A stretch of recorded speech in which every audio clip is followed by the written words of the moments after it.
Warning, this podcast contains adult language, mature situations, killer monsters with cute faces, strange experiments based on Greek mythology, annoying but lovable little brothers, mysterious police officers, and gross-out violence. Listener discretion is advised. Episode 318. Oh my god! CHITAN is trying to kill me! Run away! Hello and welcome to another episode of the Spiraken Manga Review, some podcasts and reviews about connecting enhanced narratives. This is your host Zan saying konnichiwa, aloha, bonjour, and what's up? Yes, we are back for another fun-filled episode of this wonderful and illustrious podcast that is the Spiraken Manga Review. And I've got to say, things are looking up, things are looking good, and I am excited because next week we are going to AC for that one, that only, Anime Next 2019. We'll be posting all the information the day before the con happens, but I am just so excited, I gotta say. I'm really excited for what's going to happen. We got some interviews, we got some panels going on, and I think it's going to be fun. But I'm getting ahead of myself. If you're joining us for the first time, welcome. So, Spiraken is a podcast that provides informative reviews about connecting enhanced narratives. Pretty much what that means is that every episode we tell you about different manga, in this case, if it's a movie review, movies, games, so on and so forth, and we tell you the pros and cons about it. How the art style is, the characters are, the plot development, the background, the author's previous works, and if it's worth investing your time in or not. You don't agree with anything that I or my co-hosts say, but we try to be educational, enlightening, entertaining, and most importantly, explaining. Now, if you want to listen to some of our earlier episodes, you can check them out at www.spiraken.com. where we have all of our episodes listed in the show notes, and also we have a large plethora of stuff because we've been doing this podcast for over 11 years. You can also find us on Twitter, Instagram, Tumblr, Facebook, YouTube, Stitcher, Spotify, Apple Music, Apple Podcast, iTunes, and other social media sites. And just type in Spiraken, that's S-P-I-R-A-K-N, and I guarantee you'll find us. Oh, and if you wanted ranted us, or if you have a recommendation for manga you want us to put on our Wheel of Manga, you can email me personally at Zan, that's X-A-N, not Z-A-N, at spiraken.com. We're also on spiraken@gmail.com if you want to go there, or leave a comment or direct message me on Twitter at Spiraken. So, now that that's out of the way, hope you guys are doing good. Like I said, I'm a little excited, a little psyched out to do some podcasting, and also getting ready for this really cool con coming up. But we have to get some other stuff out of the way, some other bookkeeping out of the way. Specifically, new manga release day. Yes, on Tuesday of every week we have new manga releases, and so this podcast on Wednesday, when we usually do a podcast, or if we do a Tuesday podcast, we tell you the new releases that are coming out. And this is all the stuff that's coming out on the 28th of May. And since it's the 29th episode, it's a little behind, but we're good. We got some decent titles, not as many as last week, but we got some good ones. You have Sorry, brain's kind of blah. Need to drink some water. But you have Chi's Sweet Adventure Volume 4 coming out. You have Eve coming out.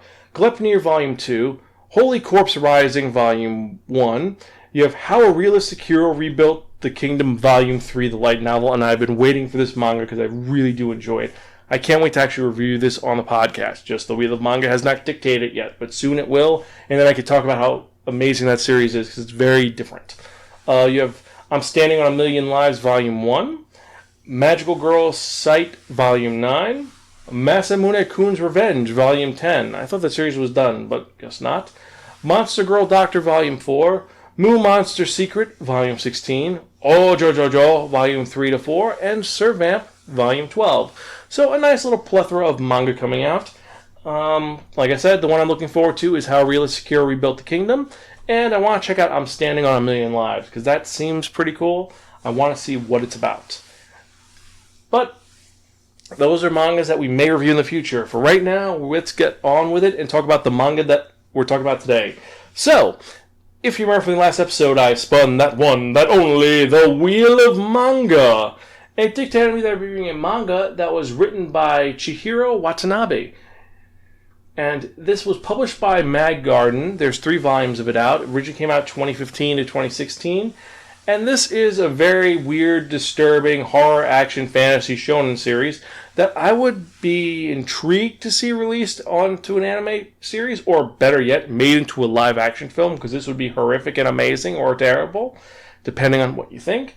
And the title of this manga we're talking about is Pygmalion.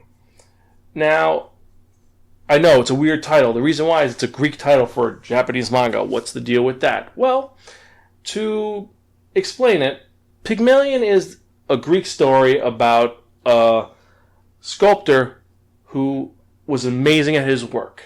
He didn't have anyone who loved him, but he created lots of great statues. And one day, he got inspired and he created a beautiful woman in sculpture form. And he fell in love with her. And he treated her like his wife for years. Like she was a person that he'd make dinner for her, even though she was just standing there, and would dress her. And it's just a statue that he was in love with. And one day, Aphrodite sees this person who loves this statue so much. And Aphrodite decides, you know what? I'm going to grant you a wish. Snaps her fingers. The statue comes to life. The statue's name is Galatea and becomes his wife. She loves him and she's going to be with him forever. A romantic story about something that is inanimate coming to life and loving the person forever. Romantic almost. There's variations on it, like one said that he originally created the statue for the King of Crete, and then the King of Crete didn't want it because he was crazy. But again, the King of Crete was also someone who was fucking bulls. Minos was a very screwed up person. Fun fact for those of you who are joining us or don't know, I'm a huge mythology buff, so I could talk about mythology for hours on end. If I want to do a mythology podcast, I totally could, but I'm not going to. But that's not what this manga is about. What is this manga about? It's about mascot characters. Yes. Now, there are over 4,300 mascot characters in Japan. Now, these mascot characters, their job is to promote different businesses, and it's a huge business. One of the most popular ones that we know of is Kumamon, the black bear with a white face and has red on him, and Kumamon, and he has toys after him, and he is just a prefecture's mascot. That's his job. There's mascots for power companies, mascots for baseball teams. There's hundreds of mascots for everything possible. And this manga is taking place in Osaka during the local national mascot festival, where over 4,300 of these mascots have got together for a convention almost. And all the kids and all people are going there to see these really cool mascots, and they're all different drawn. One is a pig with overalls, one's an elephant who's an artist, one is a baseball player, one is a police officer, one is a TV like imagine Conti, but instead of a TV, he's got a camera. You have a bunch of little ones, big ones. You have one who has, he's a tanuki, so he has a leaf on his head, and he gives people leaves. Really nice. They're all excellent and great. And attending this event are two brothers, Keigo Ayahara and his little brother, Makoto Ayahara. Makoto is a little boy. He's an elementary school student, and he loves his big brothers, but he loves one thing more. He loves mascots. And his big brother, Keigo, made him a mascot costume. So he's kind of wearing a onesie pajama mascot costume. And he's super excited because he gets to meet all the wonderful mascots that he sees on TV. And one of them gives him a leaf. So he's really happy about it. So he's like super excited for it. And also joining them is their friend Ako Sejima. Keigo's, love interest friend from when they were young. Also, her dad runs this event. So things are going great. It's looking a lot of fun. Also, you learn a little bit more about Keigo and Makoto's life. The fact that they have a single mom, their dad died or disappeared, they don't really know. But she's working really hard. Keigo's trying to pick up the slack, be the best son he could be. He's willing to drop out of school so he can work and support his family because family is everything to him. Really important. His little brother is just a little brother. He likes drawing and having fun and this and that. And he's really having a good time at this event. And then, as they're hanging out, Keigo decides to give his little brother a drink, soda. And like most little brothers, he can't really hold it and spills it all over Keigo's shirt. Ah, damn it. Makoto, I gotta go clean this up now. Wait here with Ako. I'll deal with this. So he goes to the bathroom to change or clean up. And then as they're walking around, Ako's walking with Makoto, and Makoto sees a little mascot. About 3 feet tall, small, walking around. And like most kids, when you see something little and cute, you're going to run after it. So Makoto runs after it and runs into an alley after it. Now, while Ako is trying to figure out where Makoto went, the loudspeaker goes off. And a weird voice says, "Hey, all you mascot fans, are you having fun?" And they're like, "Wait, did the show start? What's going on?" It's like, well, humans, what do you think is it that makes these mascots function? The answer is lies. Humans are able to function because of lies. But you see, lies are beautiful things. Me personally, I love mascots. They are such beautiful lies that humans have created, and I have found a way to make these lies into the truth. And now I'd like to just demonstrate it to all of you. The festival surprise event is about to begin. The festival will continue for all eternity. Please observe, everyone, and have fun. And as they hear this, suddenly it goes to Makoto following this little cute little mascot, which turns around and opens a huge mouth and attacks Makoto. Meanwhile, all the people who are in this park are, hey, what's going on? Well, that was a weird message. Did the show start? And as they're walking around just figuring out what's going on, one of the mascots, a dog one who has a baseball cap, is just looking right, looking left, because they heard the weird noise. And the mascot just moves his hand out and then proceeds to smush a little girl. Just whacks her head right off. And everyone's like, what the fuck's going on? He just killed that little girl. And the mascot just looks at his hand, and he's just like, huh? What's this? And everyone's freaking out, saying, oh my god, that's a homicidal maniac. It's a homicidal maniac. What the hell's going on? Let's stop it, stop it. And meanwhile, all the other mascots start going crazy. And it's not just in Osaka. This event is happening around Japan. So in Hiroshima, in Tokyo, all the way up in Ashima, all over, there is these crazy things happening because all the mascots have gone crazy. Now, as these mascots are going crazy, killing people and doing horrific things, Keigo is looking for Makoto. He's trying to figure out what's going on. Where did he go? What's going on? Where's Makoto and where's Akko? Those are his two things that he's concerned with. Also, Akko was defended by her dad from one of these creatures, so her dad is injured. And as they're worried about this guy that Keigo, Makoto, and Akko ran into, this kind of, I don't want to say Yakuza looking, but he's kind of a military looking guy wearing an aloha shirt, shows up and says, come on, let's get the hell out of here. And the guy has a gun on his person. Turns out he's a cop who's there to help, for certain reasons, he's helping them out. Why does he have a gun? Why is he there? We don't know, but he's trying to help Akko and her dad get away. And what he does, he pulls out his gun, he immediately shoots one of these mascots, and he falls over. Things are okay. Things are great. These mascots are going to die. Whoever this guy was inside this mascot, he's going to pay for what he did, right? Nope.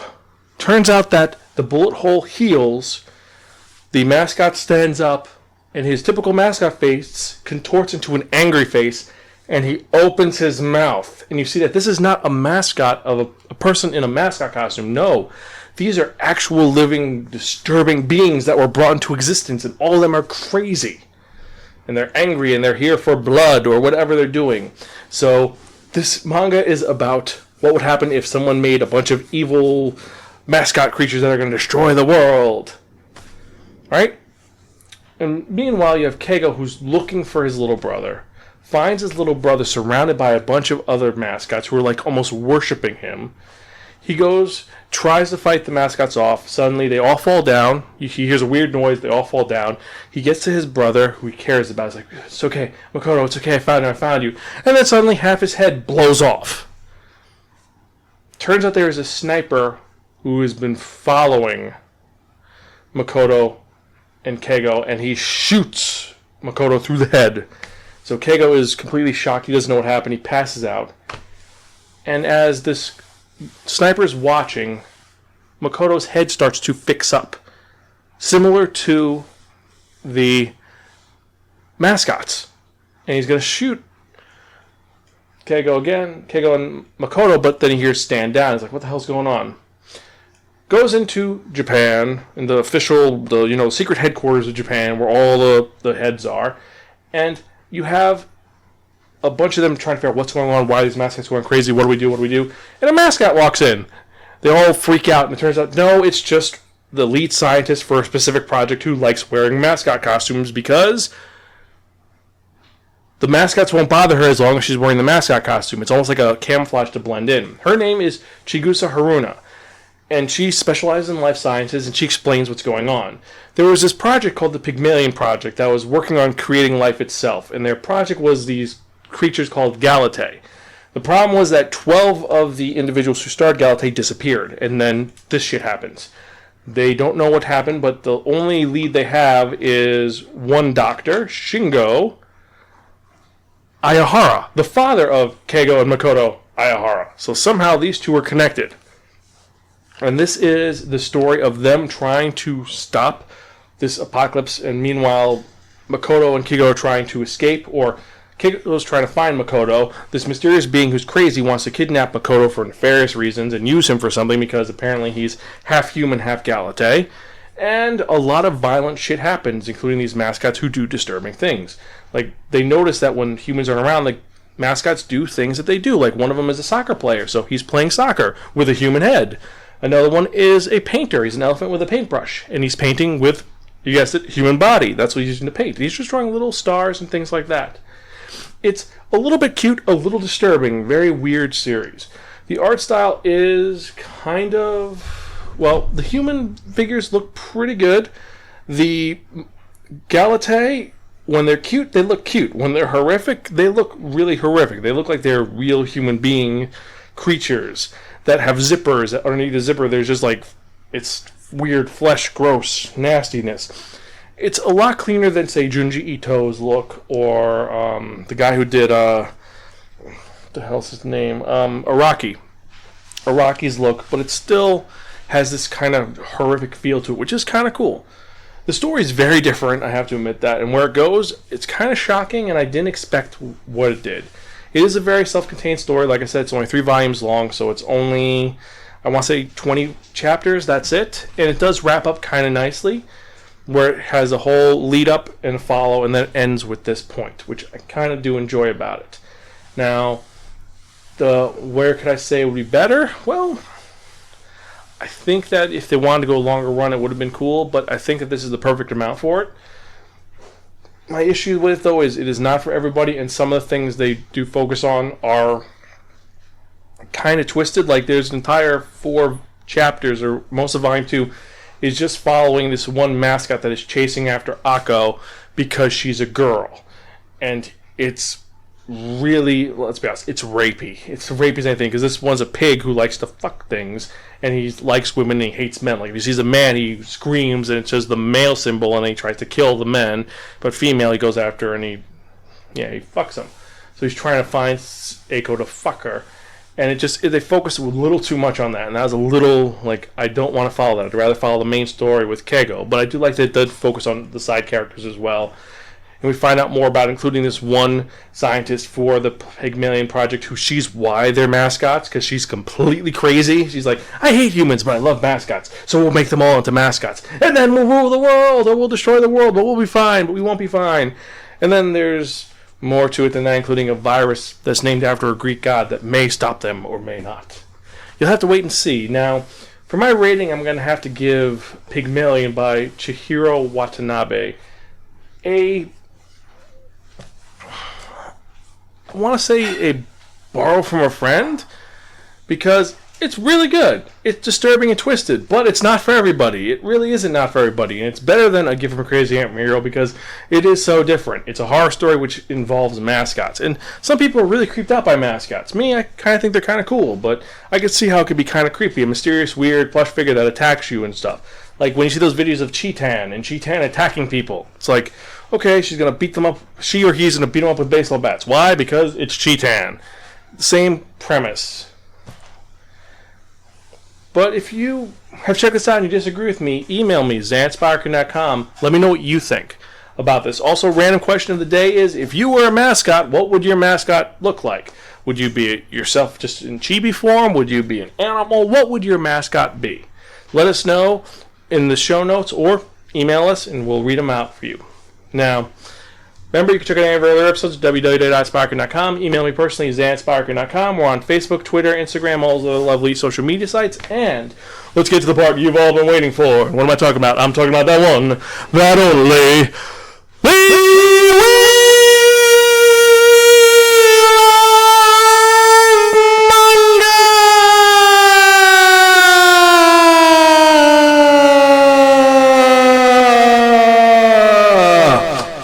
Yes, friends, the Wheel of Manga, except no substitute. What is the Wheel of Manga? The Wheel of Manga is a Wheel of Fortune with 10 slots on it. Each slot has a manga title to connect to it. So we're going to spin the wheel, and whenever number lands, I'm going to review the next episode of the Spiraken Manga Review, episode 319. I'm kind of excited because we have a lot of really good titles on here, some twisted titles on here, including one which it's about a girl who, outside of school, she is perfect, she is wonderful, she is amazing, but, no, reverse that. When she's in school, she's perfect, amazing, wonderful, everyone loves her, everyone thinks she's the greatest thing since sliced bread, but yet, when she's home, she takes off her school uniform, puts on a hamster pajama, and then, suddenly, she becomes a Himoto.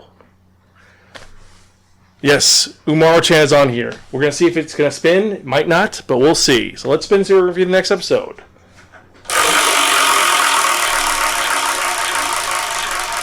Pretty good spin today. Let's see. Ooh, number 6. So, in the next episode, we're going to be reviewing a shoujo series about gangsters, rape, and the Vietnam War. Talking about banana fish. So, I'm kind of excited because I've only heard about this, never read it. I know bits and pieces about it, and there is a series which is you can watch on Amazon Prime because they just released it. Also, Studio Mappa is going to be at Anime Next, and we have an interview with them about banana fish. I want to hear how they consider adapting this old one, modernizing it, or maybe not. We'll see how it is. Anyway, thank you guys for listening. This is your host, Zan. I'm Gone Smell. I'll catch you guys next time. See you later.